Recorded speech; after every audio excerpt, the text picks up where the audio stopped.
This is Antic, the Atari 8-bit podcast.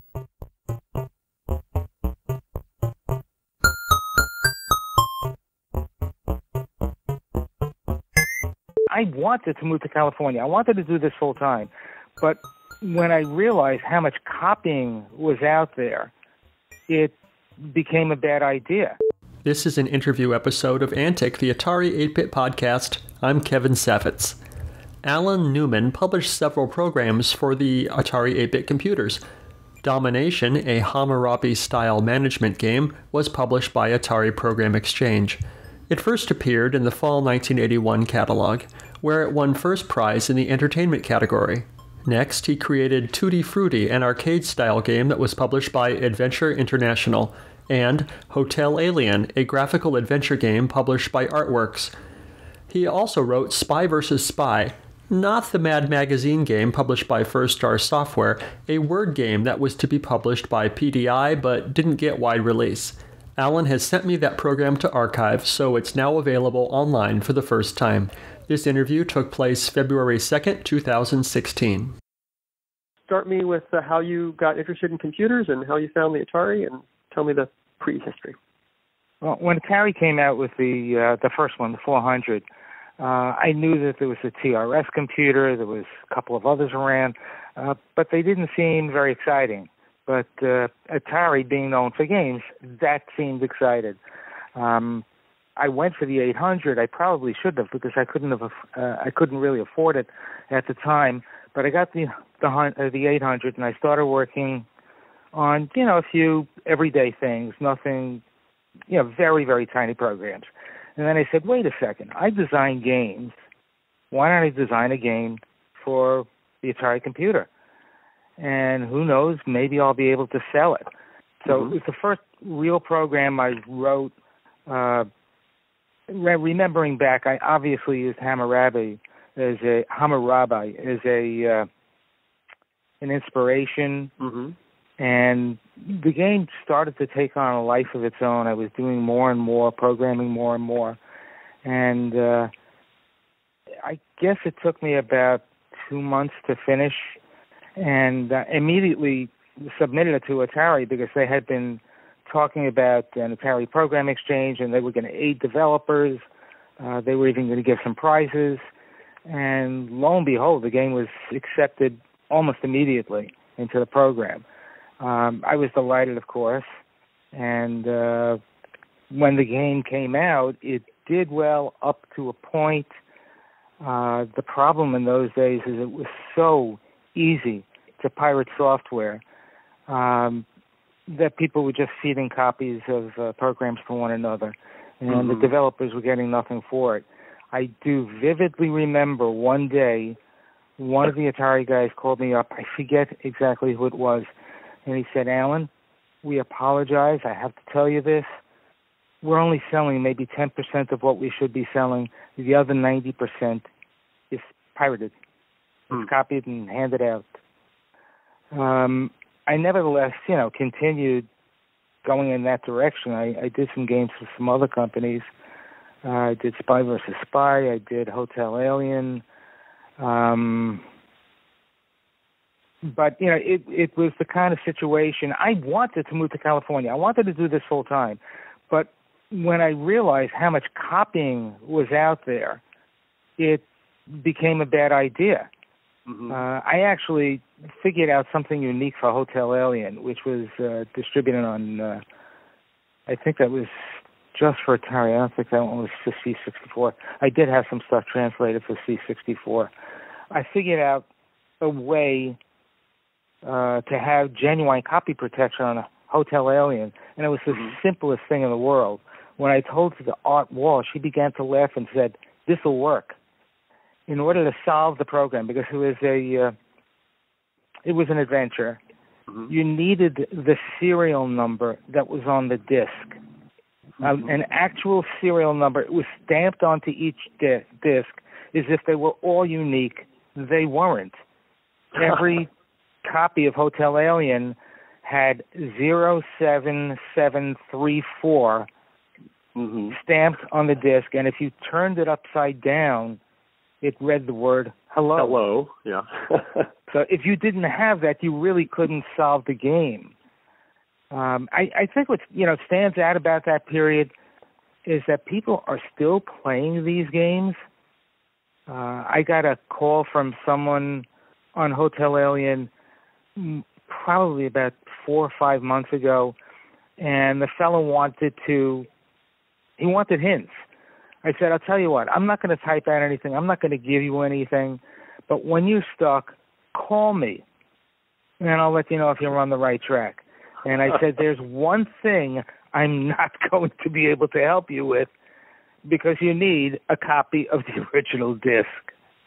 I did eventually make a photo of it, and I sent it to him. That's awesome. So, you said you were a game designer.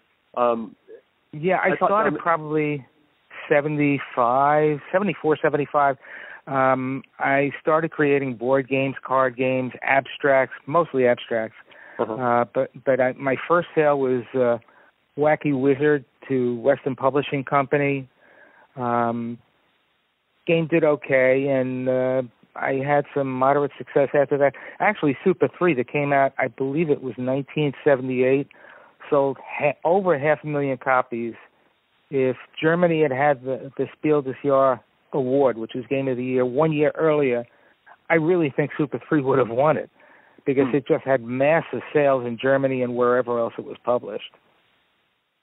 We actually, talking about people following up on some of these games years later, I got a call from a guy who lives in Holland, and he wanted to do an app of Super 3, and we're working on it, and it should be released hopefully before the end of the year. Domination, of course, it's too rudimentary, or it's just not sophisticated enough at this point for there to be any call for it to be republished in any form. Right. So you said you basically took Hamurabi as an inspiration. Do you remember what you decided you were going to change or make different about the original Hamurabi game, or where you decided to make it unique? Yeah, I actually still have a printout of it, and I have my files, but there's not a heck of a lot of notes. I mean, this is 35, almost 36 years later. Obviously, I try to create a little more depth in the game as to what you can do, and the war sequence was something totally original. There was nothing anywhere near that in Hamurabi or any of the other copies of that particular theme that I saw. And that worked well. You had to use a paddle. But I think that was one of the real good attractions about the game. Atari, I have to tell you, they were so eager, so bright, so enthusiastic about their product and what developers could do for it. They were extremely helpful. Throughout the short time I was dealing with them, I was probably communicating with half a dozen different people, and it was on a first-name basis, of course. And the first prize for Domination was just ridiculous. $3,000 worth of hardware, and I needed that to continue developing. Yeah. If I didn't get that, I don't think there's any way I could have continued developing. Do you remember what you got for your prize? Oh, yeah, I got a disk drive, I got a printer, and of course in those days, we're talking very expensive stuff. I think the printer was like $800 worth. I got another computer. Gosh, I don't remember. But, at $3,000 even those days was big, even though the things were much more expensive. But ongoing, to have them be so enthusiastic and help out on every level is just great. And I think that's why they succeeded, at least for a while. And, of course, the problem overall was piracy. Everybody was hit by the same darn thing. I was always up on the best software ways to preclude piracy, and I used them in successive programs, but the only thing that really worked was that the serial number on the disc for Hotel Alien. Well, Atari Program Exchange, I mean, for Domination, they didn't, for the vast majority, they didn't even bother with copy protection. So, if you had already written into the program, I think they used it, but I'm not sure. I almost remember someone saying, you know what, you're going to have to take that out. We really don't want it. Well, that because it really didn't work. Anybody who was sophisticated and wanted a copy knew how to do it, knew how to get around any of the software methods we used. And Domination was later republished by Artworx, I think? Yeah, it actually went out to quite a few people. It would have gone with Avalon Hill, but I don't know what the story was with them. They would not offer the standard rate for royalties. And I told them straight, point blank, I said, look, I'm offended by this. If you want to give me the standard rate, you guys can publish the game. If you don't want it, the answer is absolutely not. And I think by that time, Art Walsh at Artworx already said, yeah, you know what, we want to publish it, so they did. Okay, so after Domination, I think next was Tutti Frutti, which was published by Adventure International. Yeah, Tutti Frutti was quite unusual. Tell me about it. Going on the excitement for arcade games, I figured this is a natural, but it can't be a Pac-Man clone. But it is a chase-type game where you're chasing after various objects on the board, and there is at least one object that's chasing after you. It was a bee, and the bee would just get faster and faster on each level until finally you weren't going to be able to survive. The game had quite a few features that were almost brand new, but that everybody loved, like a game over screen with your ranking, your rating, and people love that. And I think the best thing about Tutti Frutti was that I pushed a heck of a lot of program.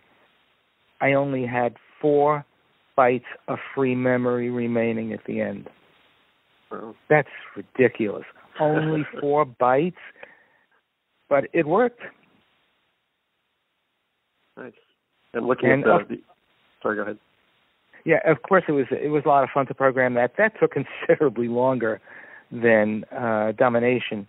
I started to get crazy about character maps, and I redid everything on that game. It wasn't only the characters on the screen; it was the typeface. I made up several different typefaces, one of which I chose for Tutti Frutti. I think everything hit. And I actually created the music on my own. Not that it's really good music, it's not.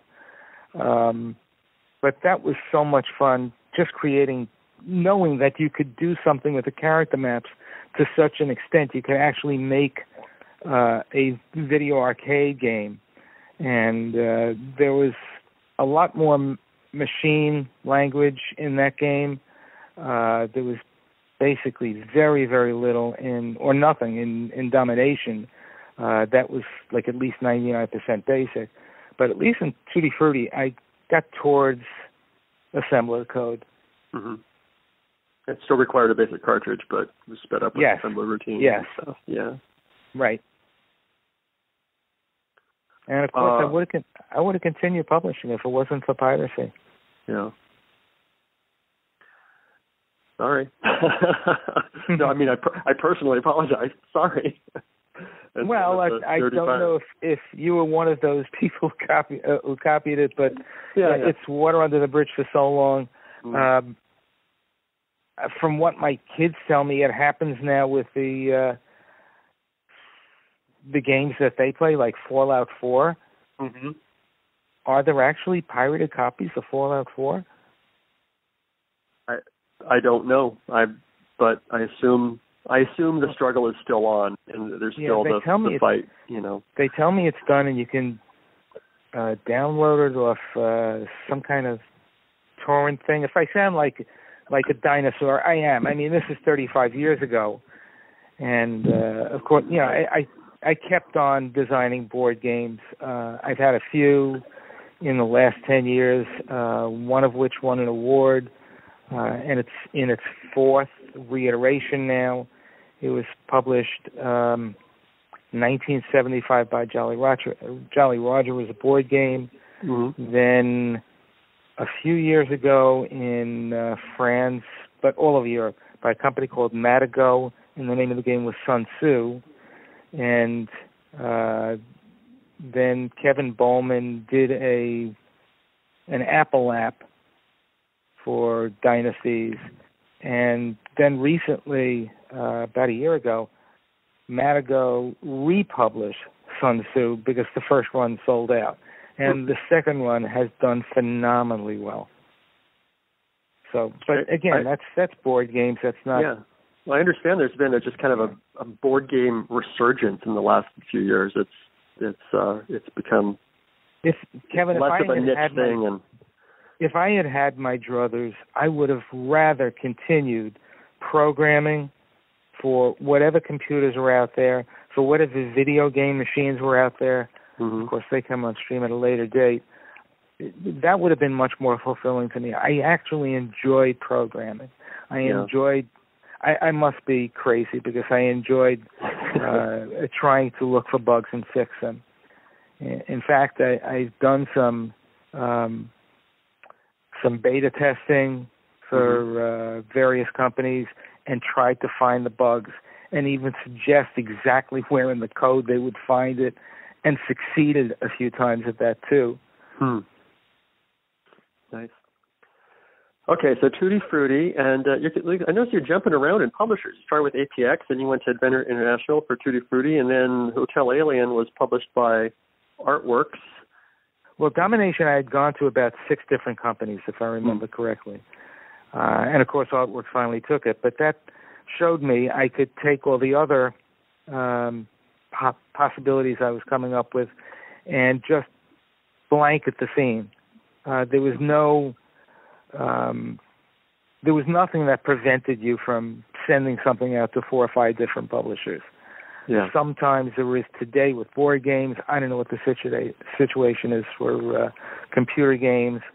I imagine that most of the stuff is done in-house. There are no freelancers submitting anything to anybody. Whatever you see out there on the market is done freelance. Is done in-house. In-house, yeah. Or by someone who's publishing the game themselves. Right. Let's see. So, tell me about Hotel Alien. Was that your idea? Was that where the idea come from? Totally my own idea. My own idea. I love the idea of an adventure. At one point, I had been caught up. We had a baby, and I ignored my wife. I ignored the kid, and I was in the den every night until 3 or 4 o'clock, programming Hotel Alien. As I said, it was an adventure game. I had been hooked on alternate reality. Mm-hmm. Yeah. I forget who published that. And after seeing that, I said, I have to do something for Atari and hopefully Commodore. And it took a long time figuring out what to do, but every room on one side of the hotel became a little game by itself. In fact, if you walked into the, I think there was a newsstand on the left side of the cashier's stand. There was a news shop or a coffee shop or something like that where you could actually play an arcade game. There was a game that resembled Caverns of Mars, which later won another Atari Star Award. And you had to play that game and win to get one of the important clues. So it was an arcade game inside of an adventure game. You had a mini game. I like that. Yeah. So, and your game was called Caverns of Earth. Was it? I don't even remember. I'm looking at the interestingly enough, I still have the printout for Hotel Alien. I have the printout for Spy vs. Spy. I have the printout for, what else did I can't even remember. I'm an old man now. Spy vs. Spy, Hotel Alien, Domination, and Tutti Frutti. I have printouts of all of them. Nice. And I've toyed around with the idea of getting a disk drive. I still have the discs.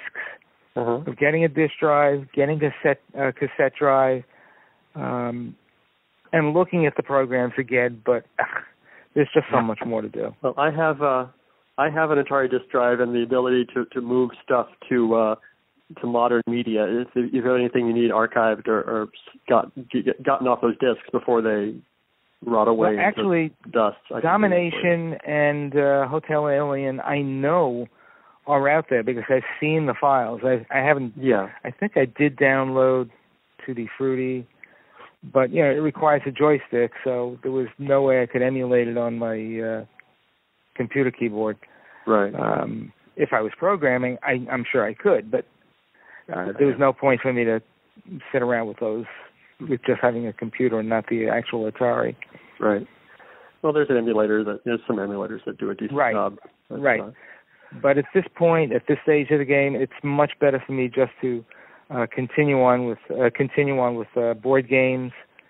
As I say, I've published a few, or I've had published in the last few years, 4, and they've done fairly well, and I enjoy doing it. Good. So I want to talk about Spy versus Spy. I want to clarify, we're not talking about the Mad Magazine one. No. In fact, that's the reason why the game was discontinued. So what was this game? Why was it called Spy versus Spy? Why did you not know anything about trademarks? Well, I figured it was so different that they would never consider it impinged. So I went ahead and did it. But when I submitted it, there was a company that published it. It was Artworx, wasn't it? Yeah, I think it was Artworx. I think you said it was PDI. PDI, that's right. And I did tell them, you're right, it was PDI. I did tell them, hey guys, this is the same name as a Mad Magazine comic strip. I want to put this out there and let you know beforehand. And they said, no problem, we're publishing it the way it is. We could have very easily changed the name. It would have taken me literally 15 seconds to program it a different name. It was a word game, that's all it was. You were trying to guess your opponent's word, he was trying to guess yours. It wasn't very sophisticated, but it looked pleasing on screen. I can't say it had sophisticated graphics. It didn't. It had my own typeface. It played quite well, but it didn't have any staying power because PDI was warned, guys, you got to take this off the market pronto. So do you still have a copy of that? Oh, yeah. I got everything. Okay. I could mail it to you, but you got. I can mail it to you, but you got to promise to mail it back when you're done copying it. Promised. Okay, good. It's a guarantee. Because I don't think that is out there. When I search for Spy versus Spy, of course I find the Mad Magazine version, a completely different game. But I think you might have the only copy of that. Yeah, I think it was within a month. They got the cease and desist. They were on it. So it wasn't a huge disappointment. We both knew that we could change the name, but we also, I guess, both knew that there wasn't a tremendous call for a two-player word game at that time. Right. Yeah. At that point, it was adventures or arcade. That's it, period. Mm-hmm. Let's see, it looks like that was your entire corpus of Atari work. Some of your stuff was ported to other systems, though, right? Yeah. Tutti Frutti went to, was it Tutti Frutti or Hotel Alien? I think Hotel Alien went to C64. There was a kid that lived not too far from me, and all he did was to change whatever methods Atari used to put something on screen. It had to be done with Commodore code. Mm-hmm. I did some of it myself because it wasn't very difficult, but there were some things I just was unwilling to take the time to learn how to do. Right. So I gave that to him, and I said, here, Jeff, go ahead, do that translation. I'll give you half the royalties, which was incredibly fair, of course. Yeah. Nice. So, so all in all, I mean, you mentioned royalties. Did you make decent money off these things, or was it more for fun and profit, or what? The best one was Tutti Frutti.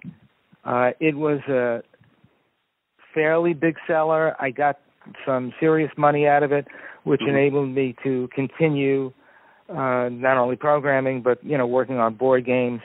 That's such a hit and miss business. You could make nothing for several years and then make a lot of money the next year. It happened with Sun Tzu. I got one of the biggest royalty checks I ever got. The fourth quarter of the first year, they published their second edition. It's actually the fourth reprint of Dynasties / Sun Tzu. After that, I think Hotel Alien was probably the second biggest seller, and then Domination, which it did well, but they had that piracy problem, and it killed them on everything, including Caverns of Mars. Maybe it didn't hurt them so much on Fernando Herrera's My First Alphabet that won the overall prize, the annual prize, rather than just the quarterly prize. Right. The Star Award that I got was just for the summer of '81, which is the first catalog that they ever published. Yeah. But that was a thrill, and to get stuff like that, to win that, oh boy, I wanted to continue writing software, but it was going to be a dead end because of piracy. Yeah. All right. What haven't we talked about Atari-wise that we should have? I think the main point to consider is that people are still interested in this stuff, and we're talking 35 years after the fact. I'll bet there were people out there who get home from work, and after dinner, they get down to the basement, and they put on a copy of some old C64 game, or some old Atari game, and they play it and love it. And they're hearkening back to those days. Oh, yeah. I promise you that's true. Oh, yeah. There's still people are still programming them, and there's, high score contests and programming, contests that people do, and new hardware's coming out. So. Yeah, I've actually gotten inquiries on Hotel Alien and on Tutti Frutti, and I think I got one on Domination a few years ago. So there's still that occasional call or email, like yours. Are you the Alan Newman? Yes, I am. After 35 years, you have no idea how spectacular that is. I think that's very meaningful, and it also shows how important Atari's contribution was to getting this avenue fulfilled. If it weren't for them, we might not have the love for video games that there is today. You might not have a Fallout 4. You might have video games, but they might not be that sophisticated. Yeah. They were the inspiration. They blazed the trail, yeah. Yeah. I mean, Commodore did nothing on the same basis that Atari did, actually encouraging developers every way possible. You mean Commodore encouraged developers? Atari didn't? Is that what you mean? Commodore wasn't going to reward developers other than giving them a royalty on what Commodore was going to publish. Right. But Atari had this catalog, and that catalog was chock full of really enticing programs. We're going back to 1980, and there was everybody was starving for programs. I mean, you could buy a computer, you could buy an Atari 400. If you only had a few cartridges to avail yourself of, and a few programs that were out there on disc or cassette, but Atari said, hey, developers, we'll put your stuff out there, and we'll give you a royalty, and guess what? We're going to award a prize for the first one in each division every quarter, and then an overall prize. I think it was $25,000 that Fernando received for that first year. That's right. My God. That's why I say they inspired everybody. If they hadn't done that, I'm afraid the computer game software industry would look a lot different than it does now. Maybe, yeah. Yeah. All right. Last question, I think. If you could send a message to the Atari computer users that still exist, and you can right now, what would you tell them? I would say I'm really overjoyed that they have such an interest 35 years after the fact, because I think they understand how difficult it was in those days to come up with games that were playable and actually put them on the screen. Who knew how to program? Very few people. Yeah. Including me. I mean, I picked up, it was probably just a couple of weeks before I started in on Domination, after I picked up that program. But it shows that, all of that work was worthwhile. And I really love them for their enthusiasm, the same way I love the guys at Atari. I'm not kidding. I was in touch with at least 6 different people at that company. They were extremely supportive, extremely helpful, and that's the kind of industry it was, I think. Well, I think I have what I need. Thank you very much. Great. Great. It's been great talking to you. Thank you for getting to me on this matter. Thank you, Alan. Appreciate it. Have a great day. You too. Bye-bye.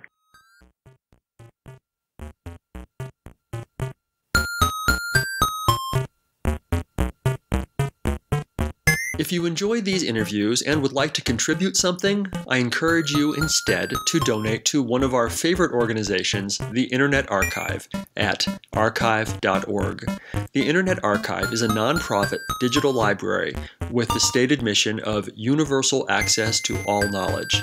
They've done incredible things to preserve computer history, including hosting thousands of programs in an in-browser Atari emulator, creating the Wayback Machine, and offering full-page scans of countless Atari computer books and magazines. Make your tax-deductible contribution at archive.org/donate.